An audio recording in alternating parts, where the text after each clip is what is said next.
Welcome to the War Dove podcast. I am excited to be with my guest today, Waterfall Adams, the author of several books of poetry that she's got right there, Free to Be V and The Eclectic Mind of V. And we're just thrilled to have you on the show. Thanks so much for coming on. Well, thanks. I'm glad to be here. So I read The Eclectic Mind of V, and it was eye-opening for me. Definitely a perspective that I don't have. And maybe you can talk a little bit about The Eclectic Mind of V first, because that's definitely the book that I've read and reviewed a little bit. So, absolutely. Okay, well, it is has topics ranging from the arts, blackness, and 21st century issues. You might find some eclectic personification poems in there Hmm. as well. Okay. Tell me as a person who is ignorant for obvious reasons, about blackness in the 21st century. Tell me your thoughts on that, because I don't have thoughts because I don't have Well, perspective. well, as you can see, I am African American, which means like I'm of African descent who was born in America. Even though my father, he was born in the Caribbean island of which is now Antigua and Barbados. Like certain things like as being like black, as in I experienced racism and also history of racism in the United States of America and all over the world. It's been also being like a black female, that is a challenge within itself, especially with our natural. We get talked about like our natural hair and our big lips, big butt, big nose, big hips. In fact, there's a poem that I'm participating in a virtual spoken word tonight, Okay. and it is also inspired. It's about a few years ago, the local art museum had an exhibit about. It's based on posing beauty. It's a photography book by Carrie Weems. I hope if I got the author wrong, please forgive me, author. It's called "Who Are You Trying to Look Like?" So here Hmm. we go. Okay. Tell me my skin is too dark, so I use makeup or even bleach my skin. You tell me my nose is too big, so I get that reduced. You tell me my lips are too big, so I get them reduced too. You tell me my ass is too big. Damn, I gotta get that reduced too, as well.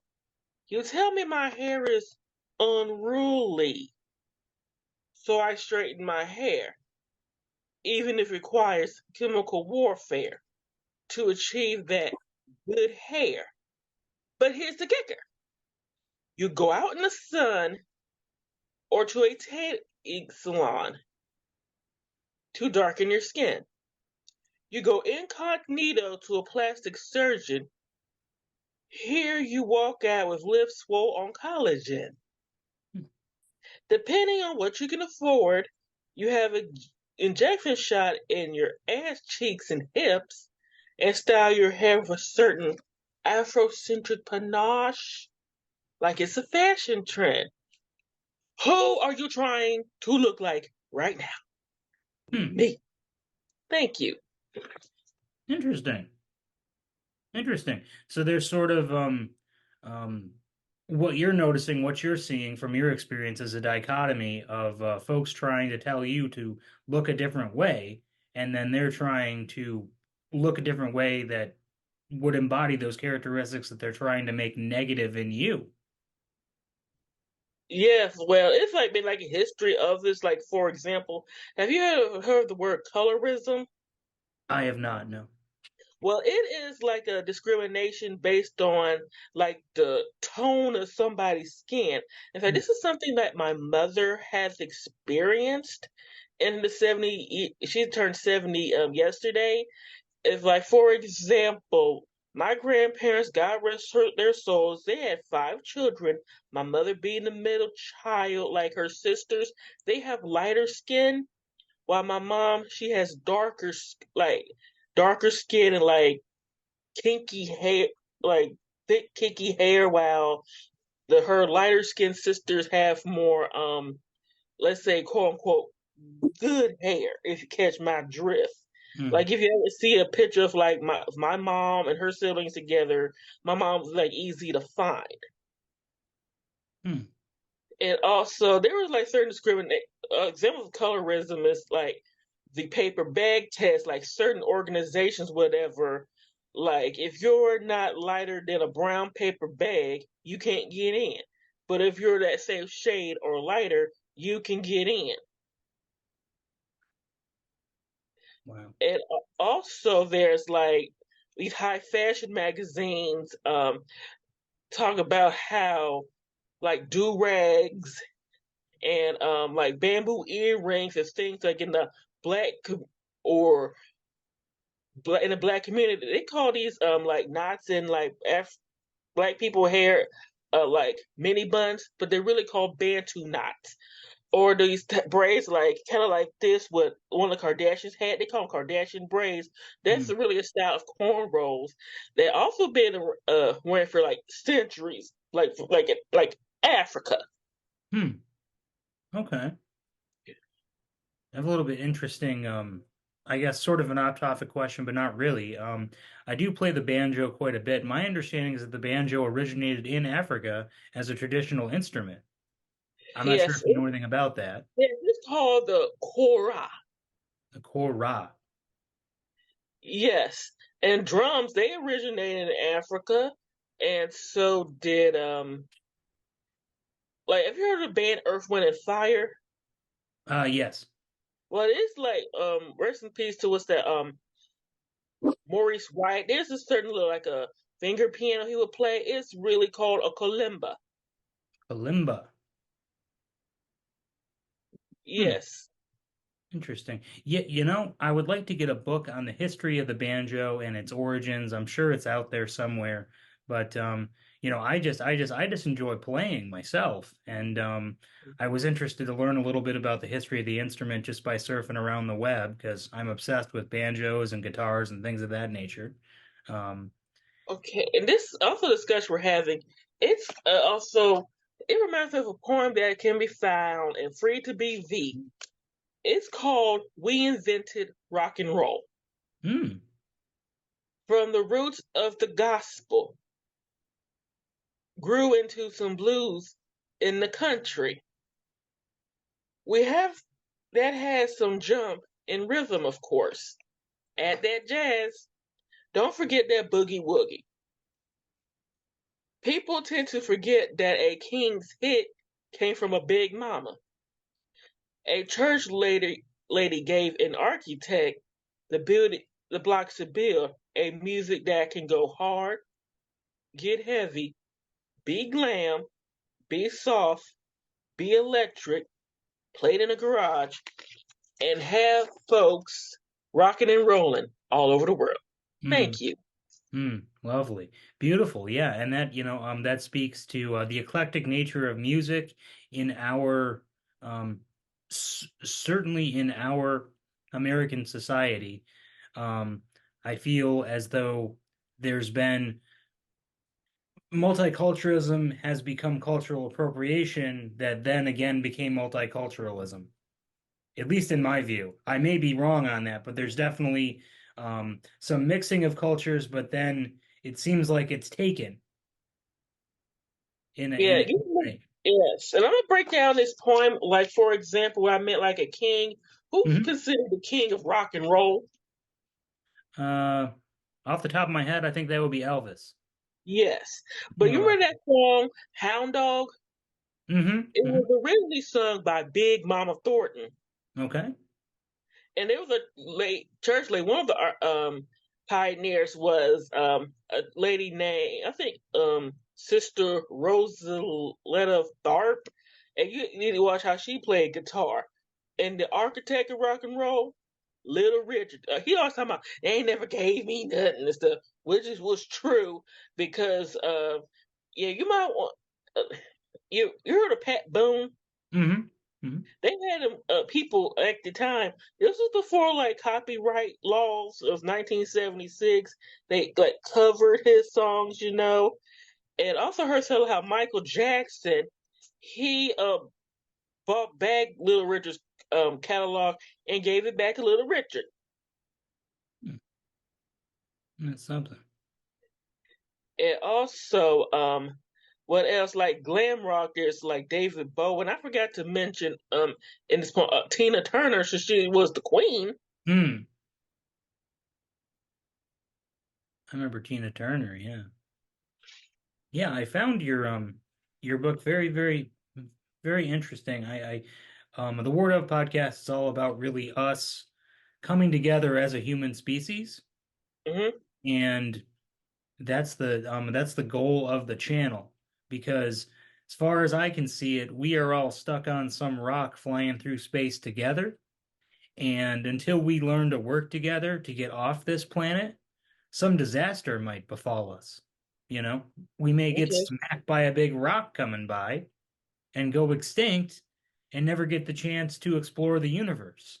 I mean, that's one of my big, concerns is that we are going to be too busy fighting ourselves over nationality, over national borders, over resources, over race, over gender, over every other possible Mhm. difference that you can think of while our planet is dying or while some larger disaster might befall us. I was wondering about your thoughts on that. I mean, how do we as a species come together and become one species? Well, the world has faced a lot worse than this. Like Hmm. every time there's like a natural disaster, even there are two world wars, people think the world is going to end. Like economic depression or like economic recession, people think the world is going to end. Like I'm a Christian, I believe only God knows when the world's going to end and how. Just like I remember, people thought the world was going to end in December 21st, 2012. I remember that. Yeah, Because it was like based off the Mayan calendar. that's right.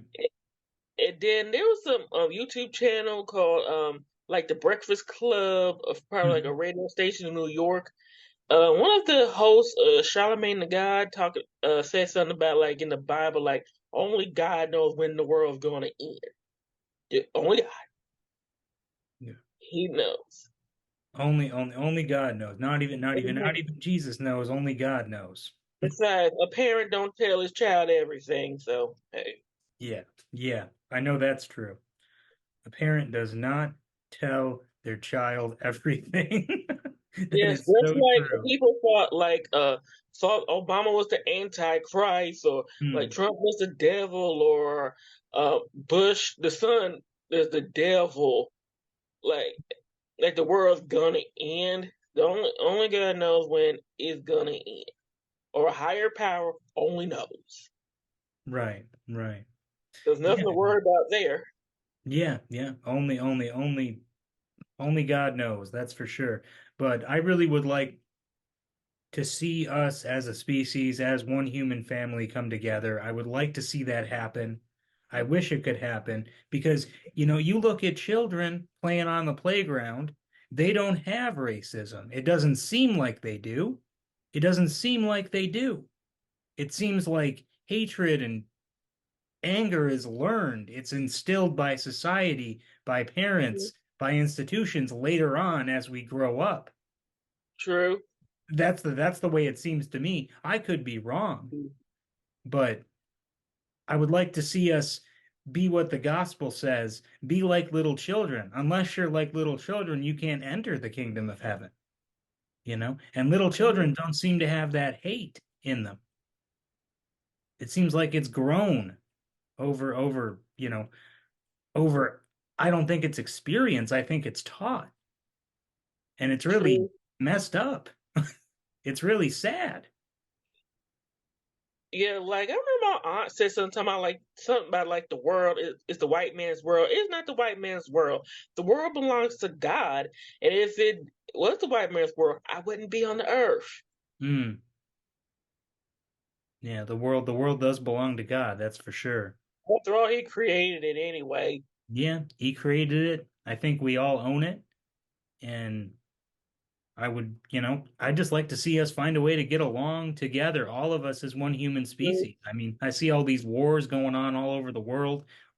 Mm-hmm. Right now, we see that Iran is, looking to launch ballistic missiles at Israel this weekend, is what it looks like to me on the news. And I'm going, oh Jesus, please don't do that. You Yes, know?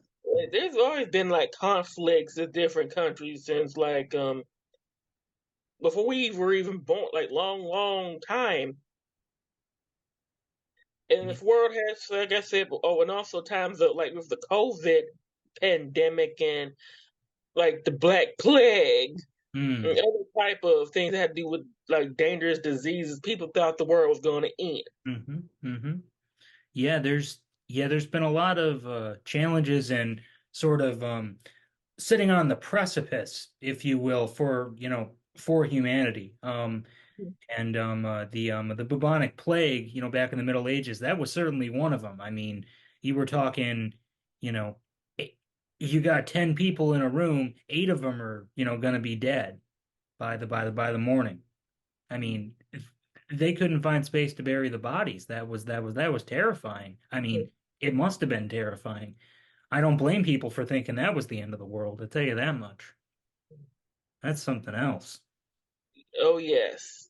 Hmm. And also how some empires collapse. People think that's going to be the end of the world, like the Roman Empire, like when Rome fell. And when I was in like art history, one of my art history class, it turns out Rome fell. We get to around like the seventh time Rome fell. Hmm. Yeah. Rome R- Rome fell for a variety of reasons, at least in my understanding, but it collapsed that entire the entire civilization. All the aqueducts were still there, all the roads were still there, but you know, the Roman government wasn't there anymore. Uh-huh. It just completely, you know, it just completely went away. And I imagine there was chaos for a little while. When empires fall, there's chaos. They say the veil of society is only 3 days thick. Oh That's yeah. scary. If we all ran out of food and water and there was nothing on the shelves, we might be at each other's throats. Oh yeah. And also remember there was also like protests during the 2020 pandemic after what happened. George, but I forgot his last name, Hmm. is captured on social media and like police brutality. Mm. Yeah, I can't even. Yeah, I can't even begin to imagine the true fear of a police officer. The true fear of a police officer is not something that I think I can put into words, that I can experience, that I can quantify. I mean, I get nervous when their lights go on behind me when I'm speeding, I'll tell you that much. Oh yeah, But especially like at night, that can be scary. right, but I'm not afraid, that they're gonna kill me. I'm not scared of that. I don't have that fear. But, other folks have that fear. And I think there's a reason for that fear. Yeah. What you said also reminds me, like, for example, in 1981, in Mobile, Alabama, a man named Michael Donald was lynched. Mm, And also around 1981, before it was like my mom, she was in Paducah. This was before she met my dad, and before she had me and my older sister. She did not want to move to Mobile, Alabama, because of this case. hmm, And but then like after my parents like they got married and had and me and my sister were like little kids whatever, like my dad, reason why we moved to Mobile, Alabama, because of the racism he experienced. mm, Because people like in his company, like the Caucasian people that he trained, they got promoted over him. mm, So he found another job in Mobile, Alabama, and we moved mm. Yeah, had to move because of it. That I mean, it's just, it's not something that I'm going to experience, but it's something that I can help give voice to on the podcast. And that's something I'm grateful for, but also saddened by. You know, I really, you know, I mean that story makes me sad. It really does. Because human beings, no matter what they look like, needs to be judged upon the merits of their actions and their natural ability to contribute to our society. And everyone has something valuable and meaningful to contribute. Every single human being on this planet has something meaningful and valuable to give to other people. That's the basis of a society. And I'd like to see us get back to that if we ever had it at all. I don't know that we ever had it at all, but if we could treat everyone fairly, I think that'd be a good start. I Yeah, mean, seems like common sense to me. yeah, that sounds like something from Martin Luther King. Hmm. Yeah, judge a man not by the color of his skin, but by the content of his character. Yes, and that's what God was going to do when you see him. Like he would, like he the one who gave me this color. Hmm. He gonna judge me by what I did. Yes. Yes, God will judge us by what we do, exactly. And Lord, I tell you, in my book, The Broken Mirror of Memory, I say, you know, blessed are the merciful, for they shall receive mercy. I say, Lord, make me merciful. I need all the mercy I can get.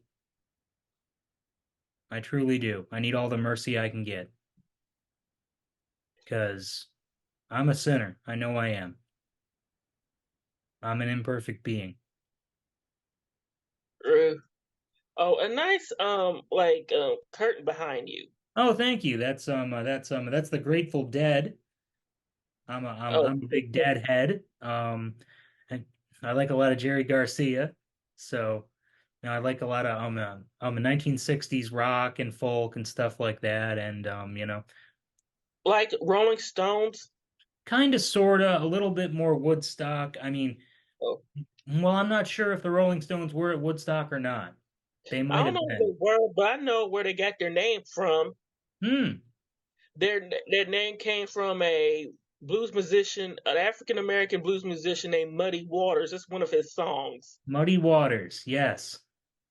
He's got a beautiful singing voice. Yes, and also like with the Beatles, they sang some things from black musicians like Little Richard's Tutti Frutti. Hmm. Yeah, this is know that also another genre of music. I didn't know that it was also invented by black people was country music, Country music. Okay. Yeah. which Say surprised more about me. that, please.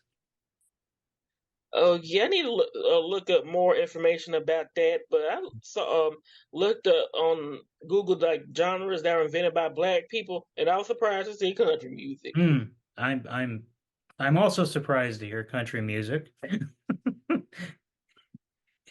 It's just that's a little surprising. There are so many great poems in the eclectic mind of V.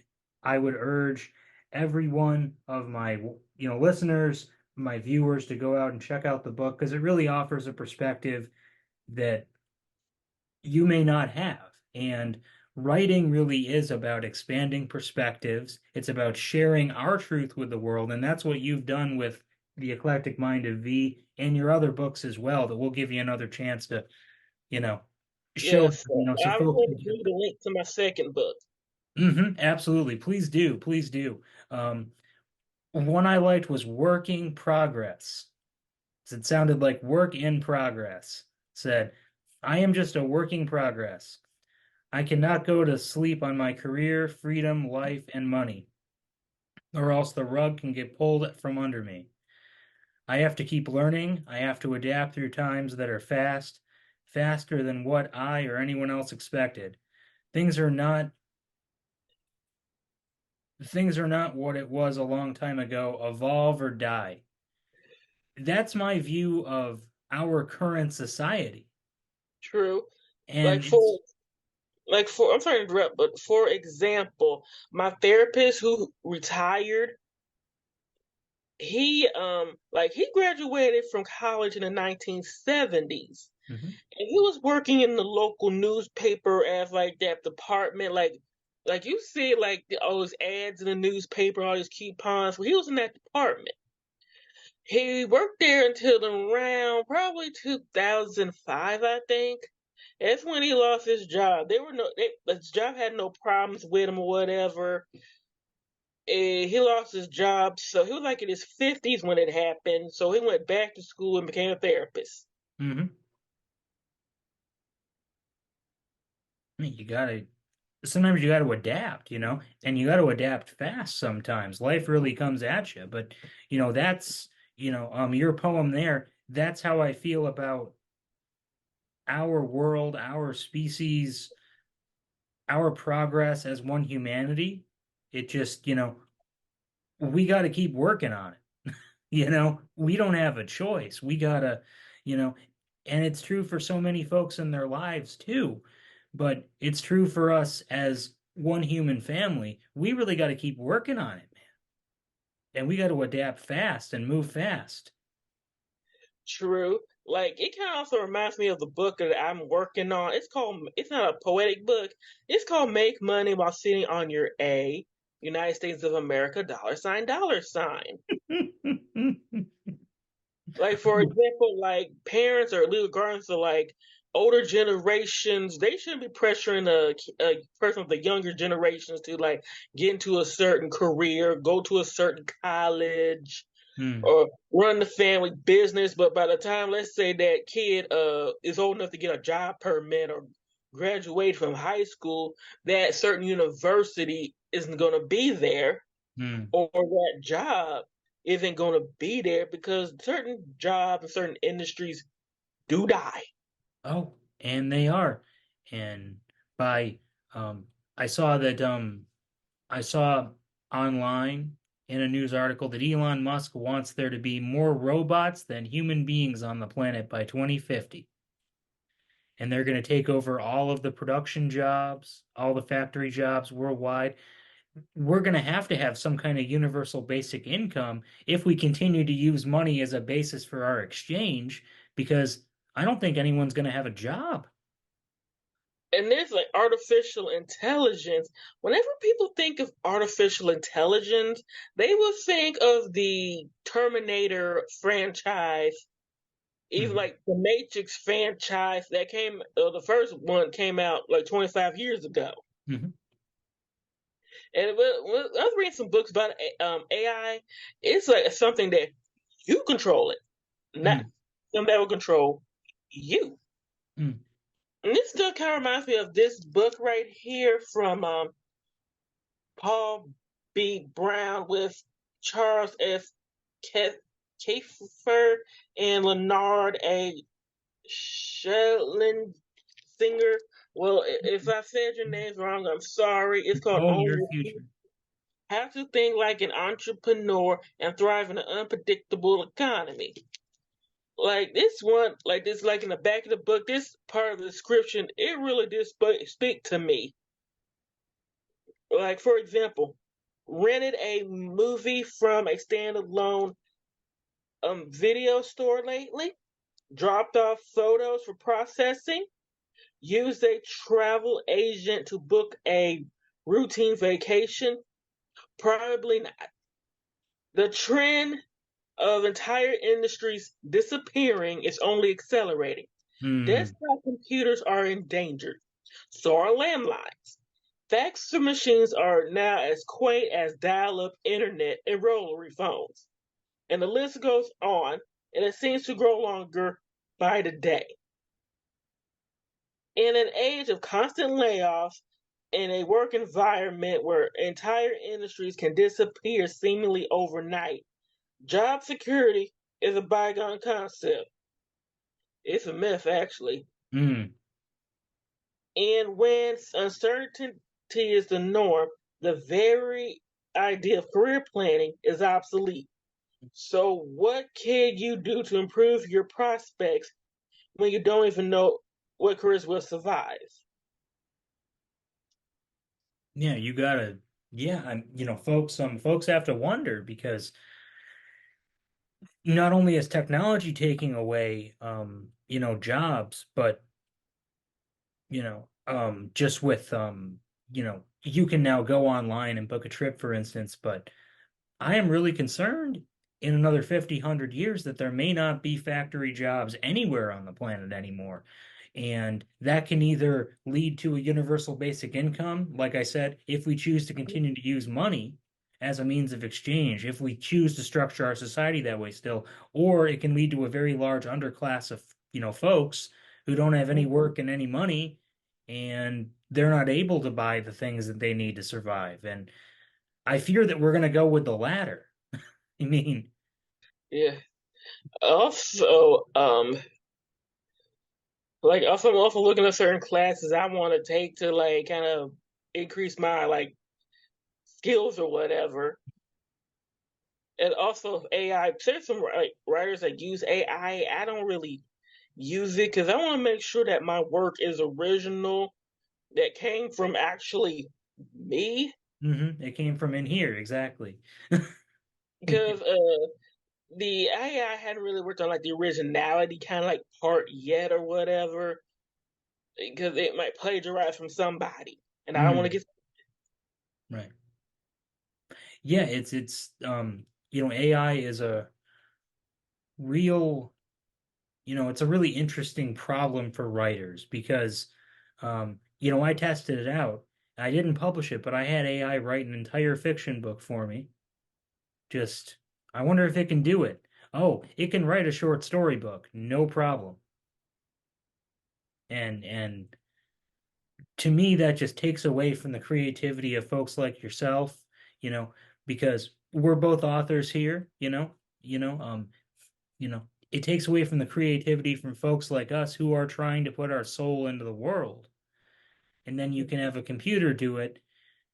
What about when someday, you know, artificial intelligence is making all the movies too? I mean, it's going to be wild and crazy times we're coming into, I think. Yeah, well, see, well, there is like CGI. It's probably been around since the '70s, I think. Hmm. They used to use a blue screen. Now there's like a green screen now. Hmm. In fact, this reminds me of a poem that's featured in Frida B. V.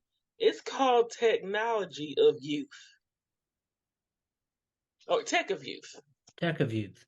Older generations always have trouble and often need assistance of younger generations, even though they were inventions that those who came before. They think the young ones are addicted to technology. That's a waste of time. They don't really have a full understanding. Probably think it's evil. But has always been said about my greatest grandparents' motion pictures and radio, my a boomer parents' television, my stepmama and cousin X's beepers and video games, and my wife's social media and internet. Thank you. Right.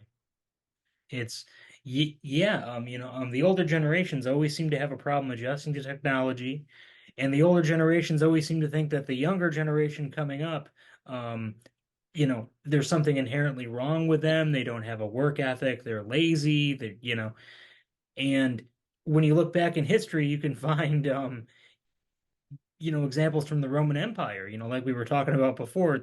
The younger generation doesn't value, our values. And I mean, it's all throughout classical poetry. And it's just, it's very interesting that that always seems to be the perception of older generations to younger generations. It seems to always be the case. But then they do need our help with technology. They certainly do.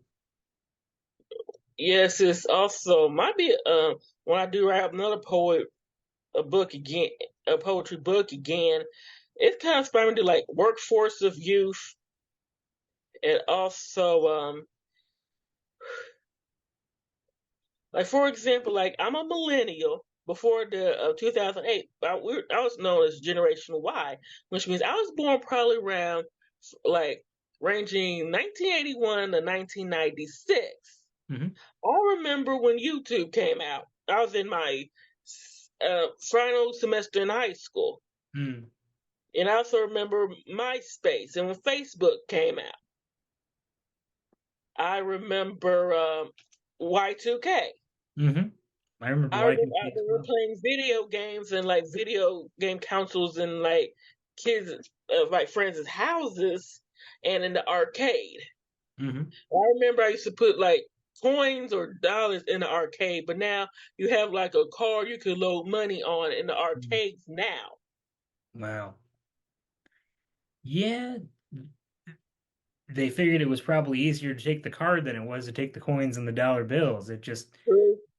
cuts out the counting person, you know? Yes, and I also remember. What do I remember again? Oh, when the iPhone came out, I remember the very day. I Hmm. remember I was visiting family in Dunwoody, Georgia, and I went to Perimeter Mall. Like the second level had like a Apple store, and Hmm. that line stretched from that Apple store to one of the department stores like Nordstrom or Bloomingdale's. It was a long line. There's a long line. People were lined up around the corner for that new iPhone, and they still do it every time there's a release. I mean, I'm guilty of it for the PlayStation 5. I I have waited in hours long lines to try to get that PlayStation 5 during the pandemic, and you could not get one to save your life. I was Yeah, waiting in line for one. I'm guilty. and I also remember like with video games, they were like invented like around the 1960s or 70s or whatever. And I also remember playing Mortal Kombat. That Hmm. video game is the reason why video games have like a rating. Mm. I remember like people think like that people do get paid to play video games, even create them. In fact, Hmm. it's like a billion, like multi-billion-dollar industry. Yeah, it's huge. It's huge, and I wish I was one of the folks that got paid to play video games. Wouldn't that be a job? There's like video game testers. There's jobs that do that, and also there's like video game majors in different colleges and universities. Hmm. So if you're a video game lover, hey, and it's like esports. Hmm. Esports. That's what they call it. And that's why I can't play Call of Duty because I go in there and, I was in the army for 8 years. I try to use that kind of training, and these kids are just jumping around and they just and they just get you and you're done. And you respawn and you're done again. They'll camp right up there and get you. Some of these kids are really good. They Oh are. yeah. For a minute there, I thought it might bring you back some PTSD or something. Sometimes it does a little bit. Sometimes it does a little bit. That's why I play a lot of Skyrim because I was not fighting dragons in Iraq. So, you know, it's definitely a lot less triggering, shall we say. Um, Yeah. yeah, I do love Skyrim myself. I'm a big video game fan, and mostly I'm just a big fan of books. I must have probably 300 books here in the studio, and I'm really honored that yours is among them now. Um, I've been reading them. I've been reading since I was like two. Like like, see before my not only my books are available in paperback, they're also available in ebook. And I'm trying to get the audiobook versions together. In fact, audiobooks they've been around since the 1930s. no way. Really? Way, yeah. Wow. That that's different. I like that. I mean, see, I've been working on getting an audiobook together. We may have to talk offline here about how you're doing that because I'm definitely interested in networking with you on that because Yes. In fact, with have you heard of ACX? ACX, no man. Yeah, I have to read like their guidelines. I got to do a lot of research like how to do it, and then part of the guidelines it has to be a human voice, like an Mm, actual human to do reading. this, not like a bot or something. Hmm. Like wherever you do your audiobook, please, and like when you like, you expect also these books I have are self-published. Please read the guidelines. Hmm. And like I said before, why my books in different formats? It's because as you know, like not only with paperback, hardcover, audiobook, ebook, they're sources of income for the author. Hmm. Yeah. And, you know, part of this show, no matter how big it gets, my book happens to be in the top 100 in category. It's been in the top 10 in category. Um, and I'm still not, a big name author. I don't think I ever will be necessarily, but if I ever do become a big name author, my goal will still be to promote the work of other authors who started as self-published authors because there are voices out there that need to be heard, need to be promoted, and need to be seen by the world, and you're one of them. True. Well, even though they're not like in the top 100 right now, I'm working on it or whatever. But hey, at least I got my books out before I die. Yeah. Because there are people who never lived to tell their whole story because they didn't know their story was gonna end so soon. And people who Yes. talk about writing a book, but it never happened. Yes. And I thought of that last night when I was trying to work on my second book. I'm working on a novel right now. Um, and I said to myself, the real problem of a writer is that it's a race. It's a race against the clock to get everything out of you before you perish. It really is. It's a race to get everything out of you, all your ideas, all your words, all your stories. You have to get it out of you before you die and hope to God that somebody reads it. True. Hope to God somebody reads it. And really, for me anyway, it's not about the money anymore, although I would like to make a little bit of money off of it. It really is about getting the story out there for me. It's about getting my perspective out there. True. Kind of like what these poetry books are for me. Hmm. Yeah, what are the poetry books for you? Tell us about that, please. Like it depends on like what it's about, and also with this second book, it's about freedom, race, religion, womanhood. A tribute point. I also got a tribute point to one of my poetic inspirations, and you might find some inspirational quotes by me and other people. All credit goes to those well-known people. Hmm. Right, right. And from the eclectic mind of V, it says sit back, relax, and read original poetry, ranging in topics from the arts to blackness to the 21st century issues. There might be some personification poems as well. Feel free to read some free verse poetry from a new and upcoming author named Waterfall Adams. And that is just, I mean, they were eye-opening poems to me. Like I had seen there's one in here, and of course I'm gonna struggle to find it now, but that's okay. We got time. Yeah, Um I know we want to put in a table of context for future books. yeah, yeah, table of contents are key. The red, black, and green, the flag poem. I had no cultural context for what that flag was, what it meant, but I'd seen it before at protests, Yeah, and I found it really interesting. it's a Pan African flag. Hmm. Have you ever heard of Marcus Garvey? I can't say I have, no ma'am. Yeah, he's one of the people, and there's also a book I have from the late Kwame Braithwaite. The term "Black is beautiful." Hmm. Like for example, like for like our look, like if black people, like after slavery, like black people, like if they want to like get ahead in society or whatever, they had to fit into like the Eurocentric mainstream, like having straightened hair, having lighter skin, Hmm. have and those other type of things to fit in, Hmm. to the main like the mainstream, and the Hmm. mainstream's like Eurocentric. Right. They had to, yeah, they they felt a lot of societal pressure to try to fit in with a Eurocentric ideal, which to me is sad because it Yeah, takes away from the beauty of a culture and a history that goes back very far. and it makes folks feel bad about their own skin and being in their own skin. I can't imagine. Especially since the field of cosmetology was invented in ancient Egypt, which is a country that's in the northeast of a continent called Africa. Hmm. Hmm.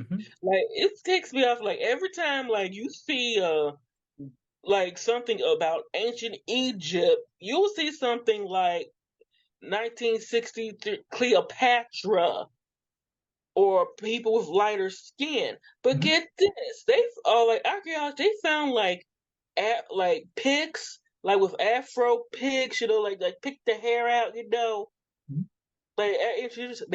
they were black, Hmm. like probably has my skin tone or darker, and also wigs and like with makeup, with the eyeliner, and also because it's like real, it's the desert, it's like real hot, and like probably getting has like shaved it off and put on a wig. It must be hot under there in those desert temperatures when you put on like a heavy wig and you're in the desert. It must get hot, I would think. Must be sweating. Or maybe with those wigs you probably get some kind of breeze or something. Yeah, probably pray for a breeze. Oh yeah. I know I would if I was sweating. And I've been to that desert. It is hot. It is really hot. Yeah, it do get hot where I'm at, but I bet from your experience, you'll be in for a big surprise. Yeah, yeah. It's hot as heck. It was 120 degrees over there sometimes. Too hot. That's too much. And, I got to know the people over there when we weren't fighting. And I grew to love the people over there, wonderful farmers, farming villages, just wanting to get by and raise their children and give them a good life and follow God. And then I just asked him one day, I said, "Why did you build an entire country inside of a hairdryer? It's too hot here. Why did you do it?" The Nile River, Hmm. like with water, because I noticed something with these ancient societies, like people, like these societies, they function more when they're like near water. Hmm. Hmm. Right. The River Valley civilizations, like the Indus River Valley, the Nile River Valley, they loved those rivers. They were natural corridors of transportation and trade and fertile land. Yeah, they loved it. It was the perfect place to start. True. Yeah. And also like with Hollywood, in like California, like the pioneers, they went west or whatever. Like what started the like the movie, like the motion picture industry was air conditioning. Mm. Like air conditioning, I forgot the inventor's name, but he was a black man, and he invented air conditioning. Like when people go to those early movie theaters, there's like air conditioning in there. Right. Yeah, and thank God for him. Because I couldn't get by without my AC in the summer. I know that much. Especially in the southern part of where I live. Hmm. Yeah, I've I've been stationed in Alabama for a little while, and I've been stationed in Kentucky. I didn't Where get I to was go. born, I'm like where sorry. my mom, my older sister, and I, we were born there Hmm. in Paducah, which is Quilt City. Quilt City. Yeah, Quilt City. Why is it called Quilt City? They it's make like a lot, known for like quilts. they make a lot of quilts there. Yeah, so there's like a quilt museum over there. Yeah, I need to Ah, look at more of why it's called Quilt City. but a Well, quilt museum. It makes it's sense. smaller than Mobile though. Hmm. Yeah. There was there were a lot of large you know, a lot of large civil rights marches there back in the old days. Well, the not so old days, the not so long ago old days, when you really think about it. When you really get down and think about it, it wasn't that long ago. Yeah, in fact, my mama remembers stuff like that. Like, for example, when she was her siblings were like growing up, they didn't really have that some type of open discussion about racism, but it was something that had to find out themselves and knew it was wrong. I'm gonna give Hmm. you an example for this. Like my uncle Junior, my mom's older brother, he was like in a football team, and like they didn't have like the black girls as cheerleaders. And they talking about, look, until you get some black girls as like the cheerleaders, we're not gonna play. Hmm.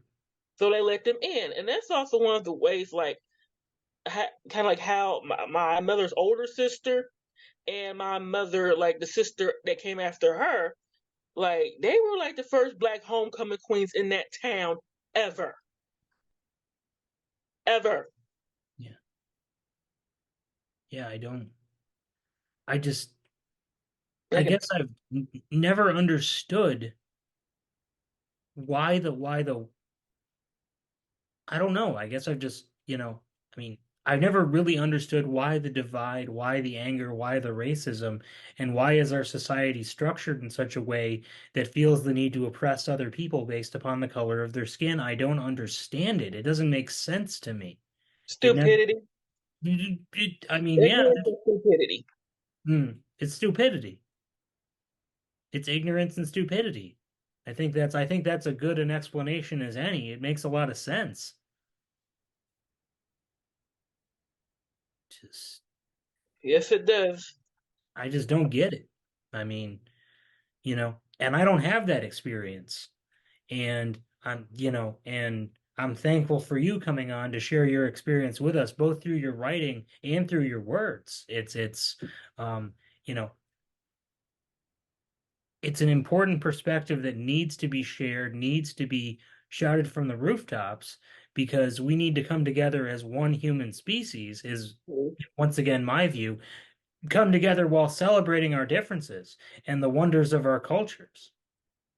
It's something that's important. True, And because it also reminds me when I was going to University of Alabama, I went to school with different types of people, different races and religions from me, people different from me. I met someone who was like allergic to caffeine, like coffee and chocolate. It was also, I met someone who was allergic to chicken. It's chicken. surprising shocked me because, especially the southern part of DU where I live, is known for fried chicken. Hmm. I was born in a state there's no where KFC started. It's No. fried chicken has like African origin, Hmm. like African and like Scottish origins. Hmm. The The strange mix. African part is like the like Scotland. They had something called frittering, Mm-hmm. but they don't really either they put salt on it or don't really season it.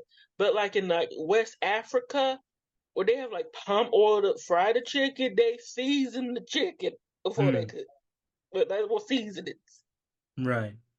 I've been to some Ethiopian restaurants on the East Coast, um, up in um up in New York and New England. They probably have some of the most delicious food on the planet. I It's gotta give them a try. oh, I mean the bread, Waterfall. The bread is amazing. It's like this rolled up strip, and you unroll it, and it's like a sourdough sponge. It's the most amazing thing you'll ever. I mean, it's just amazing. And that's one thing that I've always loved about America. You can go out right now in any major city in the country and get any kind of food you want from anywhere in the world. And you travel to other countries, you don't get a lot of that. It's a lot of homogeneity, it's a lot of sameness. And here in America, we have such a blending of cultures. Folks from all over the world come here and still want to come here. And I think it's wonderful that they bring their culture, their traditions, and most importantly, their delicious food with them. It's bring it over, I Yeah, say. Bring yeah, it in. yeah. It reminds me of fried chicken and watermelon. Even though like those foods, they're like stereotyped and like black people, whatever. Like it's because I'm black, I like fried chicken and watermelon. But get this, both of them come from Africa. Hmm.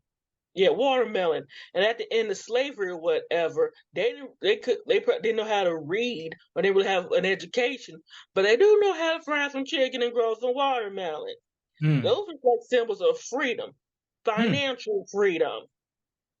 And the reason it became stereotypes because like racist status quo believes like with money it comes power. Hmm. And like black people they would like get the vote with like the power. Hmm. That's how that like stereotype of the fried chicken, the watermelon started. Really, because they were symbols of financial and personal freedom to those folks that were growing and making them because they already had the skill, the know-how in their in their cultural True. background is what you're Like, trying to say? like during slavery, like the slaves, they were allowed to raise their own chickens. Hmm. They fried those chickens. And also Madam C.J. Walker, she was the first self-made black uh, a female millionaire with Hmm. like I don't know what she have much of an education, but she know how to do some hair. Hmm. Hair in the African American culture is a big deal.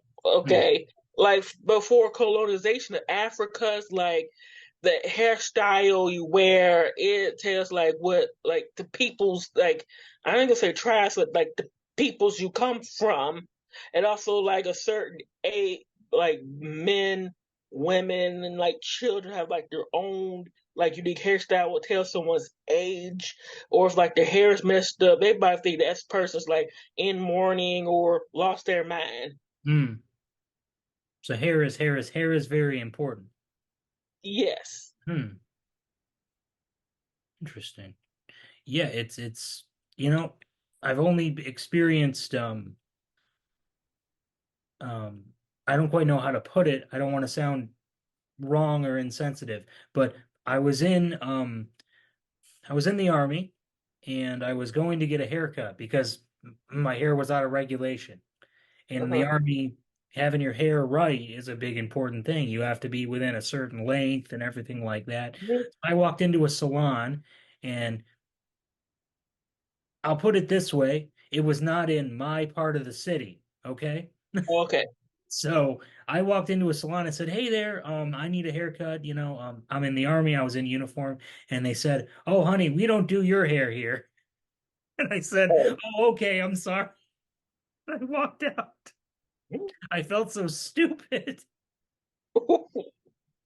They said, "Oh, honey, no, we don't do your hair." I said, Well, "Sorry to bother that's you. Have a nice day." yeah, that's something reverse right there. Like for example, like black people they couldn't get their hair done in like a salon of mostly people of your skin color. Mhm. That's why I see like black people have their own salons or get their hair done by at somebody's porch. I've had my hair braided a few times, hair done in people's kitchens and living Hmm. rooms. Yeah, yeah. It was just I had never experienced anything like it. And I mean, it was kind of funny, but it was kind of like I was like, "Oh, okay." If maybe they didn't cover your hair in cosmetology school. Hmm. Okay. Okay. Interesting. Yeah, it was. Yeah, it's just it's always something that I'll kind of remember. I'll go. She said, "Oh, honey, we don't do your hair." She was very nice, but Like we don't know how. she didn't say she didn't know how, but that's probably what she meant. And I was laughing. I said, "Oh, okay, ma'am. I'm so sorry to bother you. You have a nice day now." Okay. Thank you so much. Boy, I tell you. Yeah, folks, go out and get these books. Go out and support an author that is doing her best to tell her truth, tell her beauty, tell her joy, and bear her soul to the world. It would mean the world to me if you went out and checked it out. And I will be buying and donating some to the local college out here, the Evergreen State College, that has a very large African American Studies program. And I'll be giving them to the professors and seeing what they think. So I will be thrilled to pass those on to the college out here. They're my alma mater. I know you're in college still, I believe, V. No, I graduated Oh, in did you? no, I graduated. I have a associates of in general education from Bishop State Community College, which is a HBCU, Hmm. historically black college university, and Mhm. I have a bachelor's in art history from minor in dramatic arts from University of South Alabama. Oh, okay. A You were class, talking about classes earlier. I thought you were still in fall, class. no, fall class of 2013. I graduated in the fall semester of that year. Wow, you beat me. I graduated in 2019. I was really slow finishing college. Life kept happening. You know what I mean? Well, at least you finished before you died. That's always a good thing. You want to finish before you die. You really do, Lord. You want to finish before you die. And that's what writers are trying to do is finish their work before they die, get their story out there. And we've been thrilled. I mean, I've been thrilled to be able to have you on the show to help you get your story out there. I do have um, some podcast hosts I know we can talk about offline here to see if I Okay, can connect you with some folks. Um, okay. and do you have any closing thoughts, V? Do you have anything, any message you want to send to the world, anything you want to record for posterity that someone might find in 100 years? Yes, I would like to give a big shout out to Precious Digital Marketing Agency. They've been very helpful with the marketing and promotion of my books. Oh, and a quote I would like to get, either I have it in my book, Three to BV or Don't, give credit where it's due, or they sue. I like that a lot. Give credit where it's due, or they say. Or they sue. Yeah, exactly. Well, I I just want to thank you so much for coming on, and I'm going to wrap this episode here. Remember, check out the book. It's by Waterfall Adams, Free to Be V and The Eclectic Mind of V. Check them out on Amazon. And until next time, folks, as always, remember our motto, be humble, be kind, and most importantly, peace.